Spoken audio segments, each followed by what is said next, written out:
क्या हुआ विंता? कहाँ खोई हुई है? ना तो तेरे हाथ चल रहे हैं, ना मुख से एक शब्द निकल रहा है। यदि सच बताया तो कहीं ऐसा ना हो कि दीदी मुझे अतिथि को अपने घर में रखने से मना कर दे। पर यदि झूठ बोला तो मुझे अवश्य ही असत्य भाषण का दोष लगेगा। क्या करूं मैं?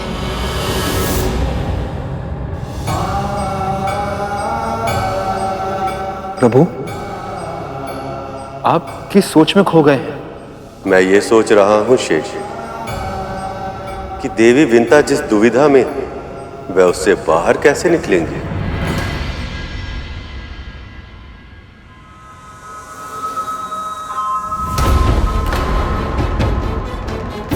तुझे क्या लगता है मैं तुझे पहचानती नहीं हूं? तू बार बार बहाने बनाएगी और मुझे कुछ पता नहीं चलेगा। अंतिम बार तुझसे पूछ रही हूं, क्या हुआ है? सत्य बता। सत्य ये है महारानी कि मैं कथा के बारे में सोच रही थी। एक प्रवचन में मैंने सुना था। क्या सुना था? बहुत समय पहले की बात है। एक कसाई एक निरीह गाय के प्राण के लिए उसके पीछे पीछे दौड़ रहा था। अपनी रक्षा के लिए गाय ऋषि के पास जा पहुंची। कसाई भी उसका पीछा करते करते उन ऋषि तक पहुंच गया था। उससे ऋषि से पूछा कि गाय कहाँ है। ऋषि ने एक क्षण विचार किया और फिर विपरीत दिशा की ओर संकेत कर दिया। तो इसमें समस्या क्या है? समस्या नहीं, दुविधा है दीदी। ऋषि मुनि तो सदैव सत्य बोलते हैं ना, पर उस दिन उस गाय के प्राण की रक्षा के लिए उन्हें झूठ बोलना पड़ा था। उन्हें तो पाप लग गया होगा ना। कभी कभी तो इतने ज्ञान की बातें करती है कि ऐसा लगता है कि गृहस्थ धर्म का पालन करते हुए भी तू मन से सन्यासी हो गई है। किंतु कभी कभी ऐसी मूर्खता वाली बात कर देती है कि लगता है कि तूने शिक्षा ग्रहण भी की है, मेरी अज्ञानी है।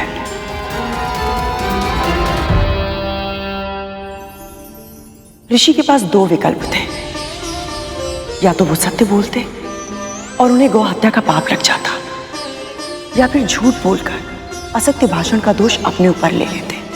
किंतु वो अच्छी तरह जानते थे कि गौ हत्या का पाप असत्य भाषण के दोष से कहीं अधिक बड़ा है। इसीलिए उन्होंने गौ की रक्षा के लिए झूठ बोल दिया।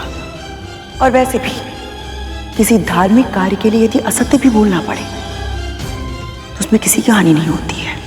धर्म की रक्षा के लिए कहे गए झूठ से असत्य और धर्म की अवहेलना नहीं होती है। समझी?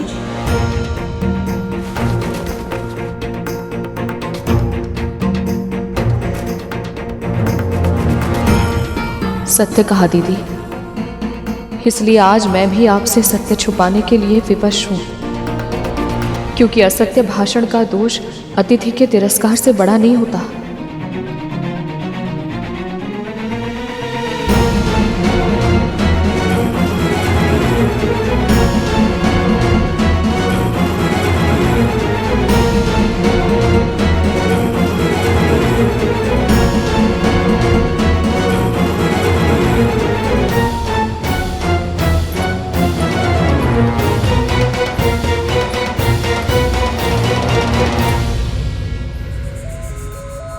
अवश्य मुझसे कुछ ना कुछ छुपा रही है, पर वो जो भी है मैं पता करके रहूंगी।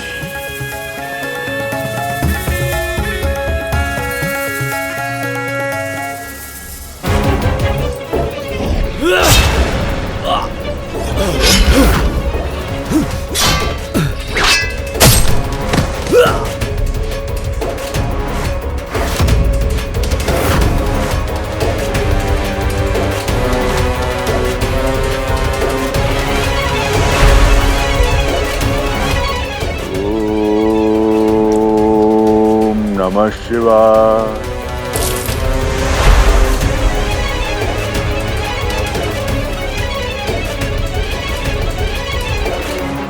देवराज, ये असुर तो बार बार जीवित हो रहे हैं।